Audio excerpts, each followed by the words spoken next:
From Hollywood, it's time now for... Johnny Dollar. This is Laura Considine, Mr. Dollar. You don't know me, but... Oh, but I do, Mrs. Considine. You're the best friend a doctor ever had. Dr. Palmquist, that is. Mr. Dollar... He paid you a professional call the night his wife was murdered. That was lucky. Alibis don't grow on trees. Just a minute, Mr. Look, Dollar. lady, I've been slugged, shot at. Matter of fact, someone tried to pick me off with a rifle a couple of hours ago, right near your house. Maybe Dr. Palmquist will alibi you this time. Return the courtesy. Will you please listen? I've got to see you. I've got to talk to you. All right, when? An hour. The bar at your hotel. The martinis will be waiting.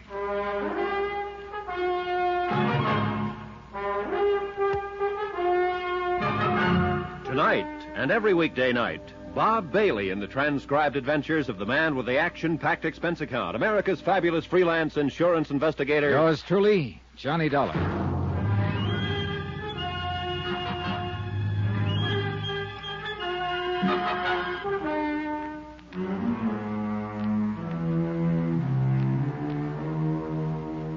From Special Investigator Johnny Dollar to National Underwriters Association, 1180 River Road, Hartford, Connecticut. Assignment, the long shot matter. Expense account concluded.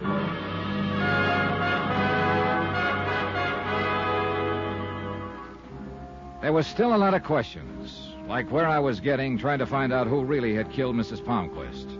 Like, was it all a smoothly planned frame on the part of her doctor husband? Or had it been a prowler killing by another man now in jail? Or had the dead woman's son, Eric, a complex we didn't know about?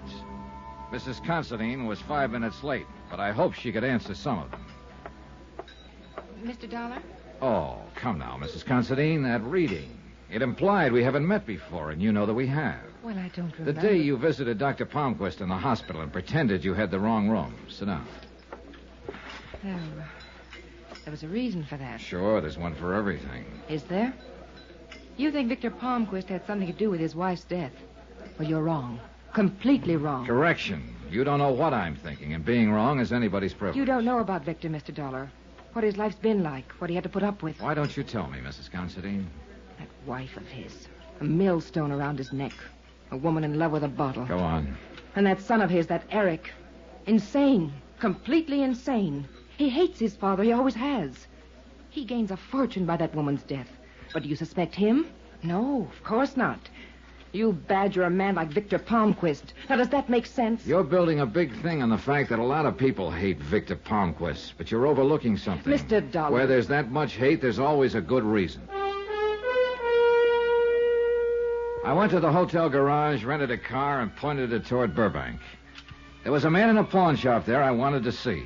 The man who had identified Lonnie Miller as the buyer of the gun that had killed Mrs. Victor Palmquist. He turned out to be a mild, friendly little guy with thick glasses and a desire to please. He barely glanced at my identification, pushed it back over the counter to me, and smiled. What do you want to know? Everything you can remember about the man who bought the gun, Mr. Lerner. What's to remember? A kind of skinny, gray-haired fella come in, said he wanted to buy a gun. I showed him one. He bought. He showed you a driver's license for identification, didn't he? I copied the information right here in the book. Right here. Lonnie Miller, 173, Fuller, San Diego, height 6 feet, weight 152, color white hair. Here, look yourself. Yeah. Look at this paper, Mr. Lerner. One of these, the fella? Let me see. Lerner adjusted his glasses and leaned forward to peer at the newspaper I'd put on the counter. It was the way I was leaning on the paper that really started the whole thing. The two pictures were side by side, Dr. Palmquist in a business suit and Lonnie Miller in a cap, leather jacket, and work pants. My arm was covering everything but the faces. Lerner moved my arm before pointing out Miller as the buyer of the gun. Then he nodded emphatically. Sure. That's the fellow who bought the gun, that Miller. You had to move my arm before you'd say so, Mr. Lerner. You were covering up half the picture. What am I, a mind reader? No, but I think you might have made the most normal mistake in the world. Oh, wait. You trying to tell me this Miller didn't come in here and buy a gun from me? That's about it. So how come a fellow who wasn't here gave me a driver's license and said he was? That's a good question, Mr. Lerner. There were two people I wanted to see now real bad. Lieutenant Berry at Homicide and Lonnie Miller, Cell 8A, City Jail. I streaked down to headquarters, and guess what? The lieutenant was out on police business. Should be back in a while.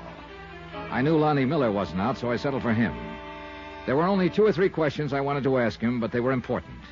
I spent about 15 minutes in the cell with Miller, got my answers, and they made sense now. Then I spent an hour waiting for the lieutenant. He finally showed. This time he was the hard sale, even after I discussed what I'd figured out at the pawn shop. Johnny, I'm tired. Oh, sure, me too. Now, look, Lieutenant, you know what I'm pushing is possible. Dr. Palmquist and Lonnie Miller are approximately the same size, age, coloring. Even the bone structure is fairly similar. But they don't look alike. They don't have to, because it's the impression that counted here. Johnny. That's exactly what Palmquist was counting on. Now, look, Lieutenant, you've been around. You know what people go by when they're asked to identify someone. An all-over impression. So? And you know a big factor is clothes, particularly the type of clothes. All right. What are you going for? This. If Dr. Palmquist walked into that pawn shop wearing a cap, leather jacket, and work pants, and then, 6 days later, you show the pawnbroker a picture of Lonnie Miller dressed in the same kind of clothes, you know whom he'll identify every time. Especially when he'd already seen a driver's license made out to Lonnie Miller. 1,000 ways to make a living. What did I pick? Lieutenant. Look, suppose I buy that. Where are you? Dr. Palmquist, for some reason or other, wants his wife dead. He needs a patsy. So he picks up Lonnie Miller, a hitchhiker on the Pacific Coast Highway. If you say so. At a coffee stop, the doctor remembers something he left in the car. He goes out for a minute, sticks a match or a toothpick in a tire valve, guaranteeing a flat a few miles further on. So when they stop, it's the doctor who looks at the flat, gets rid of the toothpick. Grateful for the lift, Miller changes the tire. You ever change a tire on a hot summer night? Well, sure. You took off your jacket, didn't you? How else? That's what Doc was counting on. He had a couple of minutes alone with Miller's jacket and lifted his driver's license. Then he keeps Miller in town on the promise of a job. He buys the gun at the Burbank pawn shop wearing work clothes and giving Miller's license as identification. Monday night, he killed his wife, called Miller to the house with a phony story about a job, struck him from behind, and staged the scene the police found.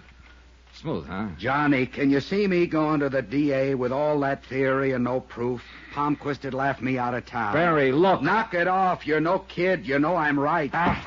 Well, don't go away mad. Sure, I know he was right. That's what was driving me crazy. Proof. One little piece of it, but where? Old Palmquist had used his head all right. But the smartest ones alive always leave one little hole somewhere along the line. But 3 hours later in my hotel room, I hadn't found it.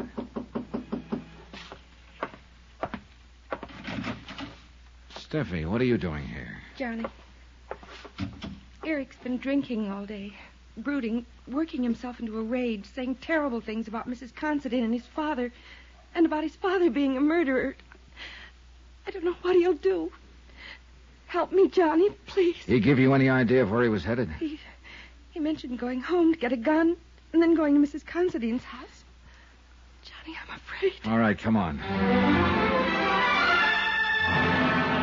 The drive to the Palmquist house on the Palisades was a long one, but educational. Because Steffi had nothing to hide now. She was just a kid worried to death about her husband, and her bitterness toward Dr. Palmquist came rolling out. He's an easy man to hate, my father-in-law. All charm on the outside. Petty little dictator inside. A man who's trying to prove something, who can't abide weakness. Who tries to make everyone over into his own image. A horrible man. Tell me about Eric's brother. Paul? He was the favorite, the doctor's pride and joy. They hunted together all the time. Only one day, Paul had a cold, tried to get out of a hunting trip.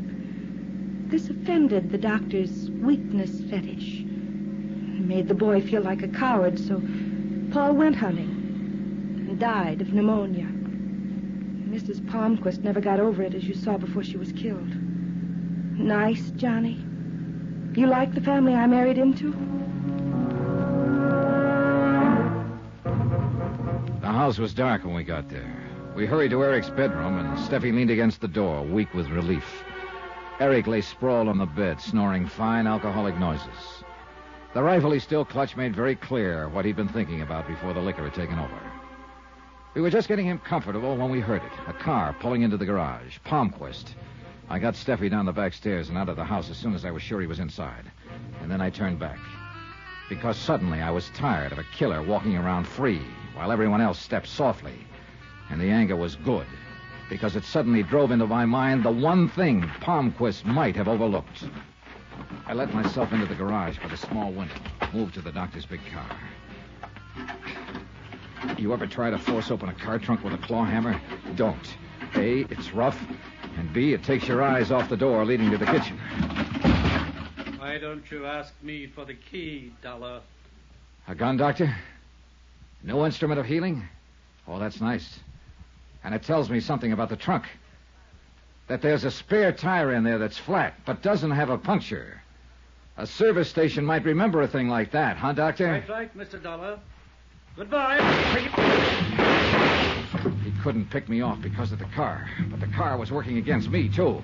You did better with a rifle yesterday, Doctor. I'll manage, Mr. Dollar.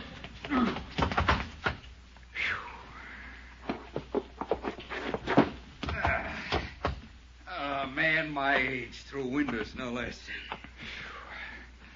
He had it? Nah, he'll look good in court. Small question, Lieutenant. Not that I'm ungrateful. Ask. Aren't you a long way from home? I didn't like the look in your eye when you stomped out. You know something, Johnny? You're easier to tail than a trolley car.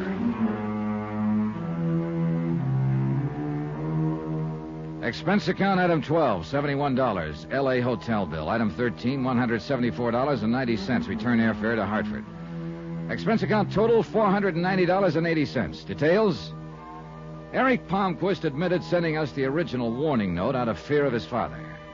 He never knew till the death of his mother that he himself was the beneficiary. Remarks about Hollywood. Let's call it the Easterner's Revenge. Quote, it's a nice place to visit, but I wouldn't want to live there. Unquote.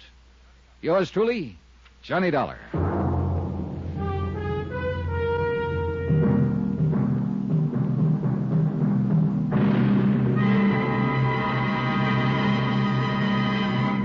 Now, here's our star to tell you about next week's intriguing story. Next week, $3 million worth of a worthless gold mine. And there's blood on the desert sand. Join us, won't you? Yours truly, Johnny Dollar.